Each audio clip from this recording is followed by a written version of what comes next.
Cyber, you probably have seen the statement from the president we issued as well as a fact sheet. She'll talk about that. Has a little bit of time to take some questions, and then we'll do a briefing from there. With that, I'll turn it over to Anne. Thank you, Jen. Good afternoon, everyone. This afternoon, the president released a statement and fact sheet regarding cyber threats to the homeland, urging private sector partners to take immediate action to shore up their defenses against potential cyber attacks. We've previously warned about the potential for Russia to conduct cyber attacks against the United States, including as a response to the unprecedented economic costs that the U.S. and allies and partners impose in response to Russia's further invasion of Ukraine. Today, we are reiterating those warnings, and we're doing so based on evolving threat intelligence that the Russian government is exploring options for potential cyber attacks on critical infrastructure in the United States. To be clear, there is no certainty there will be a cyber incident on critical infrastructure. So why am I here? Because this is a call to action and a call to responsibility for all of us. At the President's direction, the administration has worked extensively over the last year to prepare to meet this sort of threat, providing unprecedented warning and advice to the private sector and mandating cybersecurity measures where we have the authority to do so. For example, just last week, federal agencies convened more than 100 companies to share new cybersecurity threat information in light of this evolving threat intelligence. During those meetings, we shared resources and tools to help companies harden their security, like advisories sourced from sensitive threat intelligence, and hands-on support from local FBI field offices and CISA regional offices, including their Shields Up program. The meeting was part of an extensive cybersecurity resilience effort that we began in the fall, prompted by the President.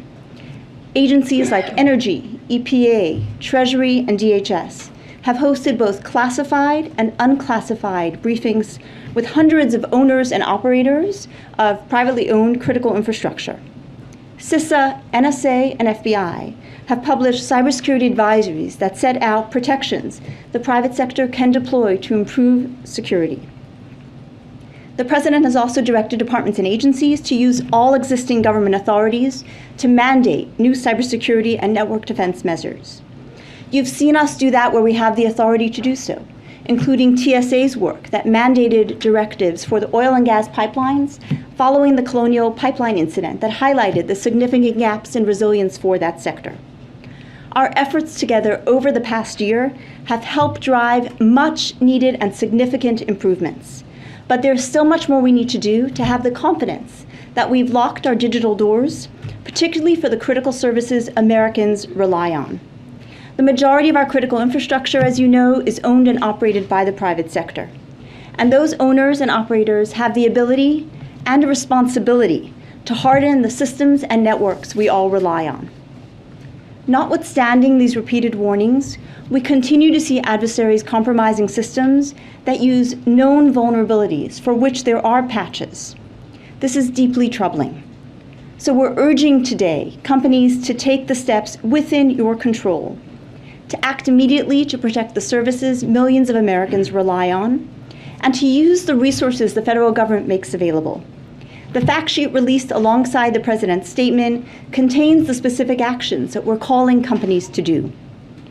I would be remiss if I didn't reiterate the President's thanks to Congress for its partnership in this effort, including making cybersecurity resources available in the bipartisan infrastructure law, and most recently for working across the aisle to require companies to report cyber incidents to the federal government. That will ensure federal resources are focused on the most important cyber threats to the American people. We welcome additional congressional work to identify new authorities that can help address gaps and drive down collective cybersecurity risk. Bottom line, this is about us, the work we need to do to lock our digital doors and to put the country in the best defensive position. And there is them. As the President has said, the United States is not seeking confrontation with Russia. But he has also said that if Russia conducts disruptive cyber attacks against critical infrastructure, we will be prepared to respond. Thank you. Right, let me just first ask, for those of you in the aisles, if you're not a photographer, there's plenty of seats, so if you could sit down, that would be great, not crowd the others in the seats. So we don't have unlimited time, so we just want to get to as many people as possible, so go ahead. Thank you, Jen. Hi, Ann. Just a quick question on the Viasat attack that happened on the 24th of Feb, the day Russia attacked Ukraine. We've obviously seen that impact satellite communication networks in Eastern Europe. And since then, the FBI and CISA have issued warnings that similar attacks can happen against U.S. companies.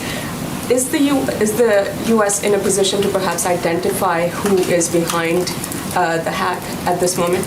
It's a really good question. So first, I want to lift up FBI and CISA and NSA also highlighted protective security measures that U.S. companies can put in place to protect against exactly that kind of attack. We have not yet attributed that attack, but we're carefully looking at it because, as you noted, of the impact not only in Ukraine, but also in satellite communication systems in Europe as well. Is the sophistication of the attack, perhaps the timing of it, suggests that it's a state actor? I mean, are you willing to... Those are certainly factors that we're looking at carefully as we look at who is responsible for them. The evolving intelligence, that doesn't mean that it's a certainty there's going to be an attack. Can you explain for the layman what you're seeing right now that precipitated this statement today and what the evolving intelligence may be now compared to on the 24th or prior to the invasion? Absolutely. So the first part of that is you've seen the administration continuously lean forward and share even fragmentary pieces of information we have to drive and ensure maximum preparedness by the private sector. So as soon as we learned about that, last week we hosted classified briefings with companies and sectors we felt would be most affected and provided very practical, focused advice. Today's broader unclassified briefing is to raise that broader awareness and to raise that call to action. So there was something specific you saw last week that was raised to the industries that it would have affected, is what you're saying? So I want to reiterate, there is no evidence of any specific cyber attack that we're anticipating for. There is some preparatory activity that we're seeing, and that is what we shared in a classified context with companies who we thought might be affected. And then we're lifting up a broader awareness here in this warning. Major? And when you say a call to action, many who hear you say that might believe that something is imminent. Is it? So first, a call to action is because there are cyber attacks that occur every day. Hundreds of millions of dollars were paid in ransoms by U.S. companies just last year against criminal activity happening in the U.S. today. Every single day, there should be a call to action. We're using the opportunity of this evolving threat intelligence regarding potential cyber attacks against critical infrastructure to reiterate those with additional focus, specifically to critical infrastructure owners and operators, to say you have the responsibility to take these steps to protect the critical services Americans rely on. As a follow-up, critical infrastructure is a broad term.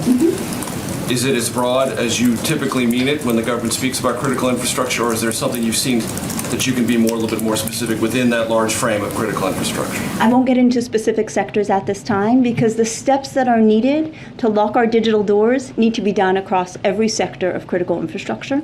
And even those sectors that we do not see any specific threat intelligence for, we truly want those sectors to double down and do the work that's needed. Yeah. You guys, the administration, successfully declassified a lot of intelligence about what the Russians were planning leading up to the invasion to pre-butt what they might do. Can you do that a little bit here and at least list some of the industries that might be the biggest targets so that they can have a heightened awareness about what might be coming? As we consider declassifying intelligence, to your excellent point, that really has been the work that has been done the last few weeks, and it was driven by a focus on outcomes. It was driven by the president's desire to avoid war at all costs, to really invest in diplomacy.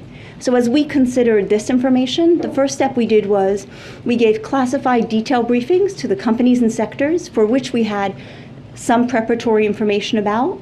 And then for those where we don't, that's the purpose of today's unclassified briefing, to give that broad warning. And I want to lift up the fact sheet, which is really the call to action for specific activities to do. So you believe the people, the industries that need to know about this risk know? We believe the key entities who need to know have been provided classified briefings. I mentioned, for example, just last week, several hundred companies were brought in to get that briefing. Yeah. Does the U.S. have any evidence that Russia has attempted a hack, either here in the U.S., in Europe, or in Ukraine in the course of the last several weeks since this offensive began?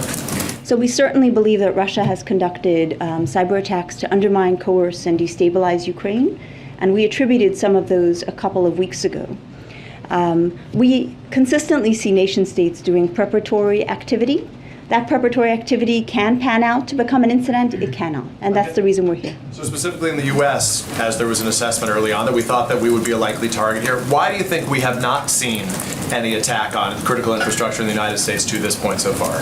I can't speak to Putin or Russian leadership's strategic thinking regarding how cyber attacks factor in. What I can speak to is the preparatory work we've been doing here in the U.S., and the fact that as soon as we have some evolving threat intelligence regarding a shift in that intention, that we're coming out and raising the awareness to heighten our preparedness as well. So you can't say declaratively that we stopped an attack, I guess I'm saying, to this point on critical infrastructure. Correct. Can you explain a little bit more what preparatory activity on the part of the Russians would be? What does that look like?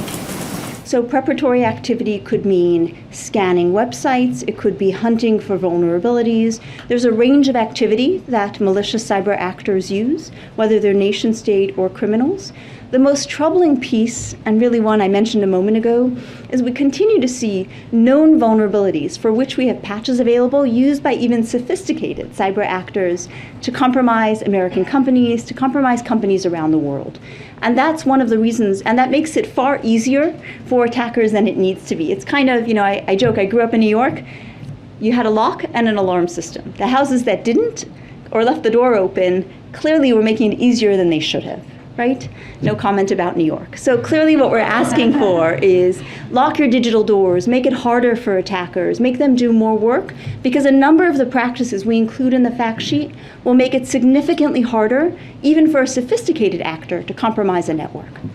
So just to be clear, the warning today, is this in response to some of these more desperate tactics we've seen from Russia on the ground? Are you now fearing that there might be more of a cyber risk because of what we're seeing on the ground in Ukraine? So we've given a number of threat warnings over the last number of weeks that Russia could consider conducting cyber attacks in response to the very significant economic costs the U.S. and partners have put on Russia in response. This speaks to evolving threat intelligence and a potential shift in intention to do so. And do you have a message for individuals? You're talking a lot about private companies. What about households? Should they be worried about cyber attacks here? The items in the fact sheet apply to companies and individuals as well. I'm specifically speaking to companies because there's a responsibility to protect the critical services Americans rely on. But every individual should take a look at that fact sheet because it's a truly helpful one. We only put in place the things that we really try to practice and work to practice ourselves. Thanks. As part of this preparatory activity, do you have evidence that Russian hackers have infiltrated the networks of U.S. companies already and just haven't carried out the attacks? There was, as I noted, we frequently see preparatory activity. Whenever we do sensitive warnings to the individual companies and provide them information to ensure they can look quickly at their networks and remediate what may be occurring. So have you seen any evidence that there have been infiltrations as part of that activity? We routinely see information about infiltrations, right? Technology is not as secure as it needs to be. I mentioned the ransomware activity. There are multiple nation-state actors. It's a line of work for the intelligence community and the FBI to knock on a company's door and say, we've seen some evidence of an intrusion. We'll work with you. We'll make these resources available via regional office to work with you to help you recover. That's pretty routine practice. What we're seeing now is an evolving threat intelligence to conduct potential cyber attacks on critical infrastructure, and that raises up a point because we're concerned about potential disruption of critical services. Ken? And you did a briefing for us about a month ago. Do you think the U.S. banking system is more vulnerable, less vulnerable since the briefing, given the warnings that the government has produced? The U.S. banking sector truly takes cyber threats seriously, both individually and as a group. Treasury has worked extensively with the sector to share sensitive threat intelligence at the executive level, at the security executive level, repeatedly at the classified and unclassified level. So I do not believe they're more at risk, but it is always important for every critical infrastructure sector to double down in this heightened period of geopolitical tension to carefully look at any threat. Good. Can you paint a worst-case scenario picture for us? What exactly are you most worried about if the private sector, choose not take these steps? Clearly what we're always, I won't get into hypotheticals, right? But the reason I'm here is because critical infrastructure, power, water, many hospitals in the United States are owned by the private sector. And while the federal government makes extensive resources available, I mentioned FBI's 56 regional offices, you can just walk in. CISA has offices near most FEMA sites in the United States. They've had their Shields Up program. We can make those resources available for those sectors where we can mandate measures, like oil and gas pipelines, we have. But it's ultimately the private sector's responsibility in our current authority structure to do those steps, to use those resources to take those steps. So the purpose here is to say, Americans rely on those critical services, please act, and we're here to support with the resources we have. Kayla, last one. Thank you. And are you still seeing the Russians carrying out cyber attacks inside Ukraine? It's been a few weeks since we've been discussing that in particular. And as financial tools levied by the West have proven ineffective, what cyber tools does the West have that it can possibly utilize? We do continue to see Russia conducting both, as you know, right, significant malicious activity in Ukraine, major kinetic attacks which have disrupted and killed lives, as well as cyber activity. And we believe the unprecedented economic costs the United States and partners have levied is significant in that way. With regard to your question about whether cyber attacks would change that, I think the president was very clear. We're not looking for a conflict with Russia. If Russia initiates a cyber attack against the United States, we will respond. Thank you, Anne, so much for joining us. Thank you. Thank you for having me. Thanks, Anne. Thank you, Anne. All right. Stand for Better is responsible for the content of this advertising.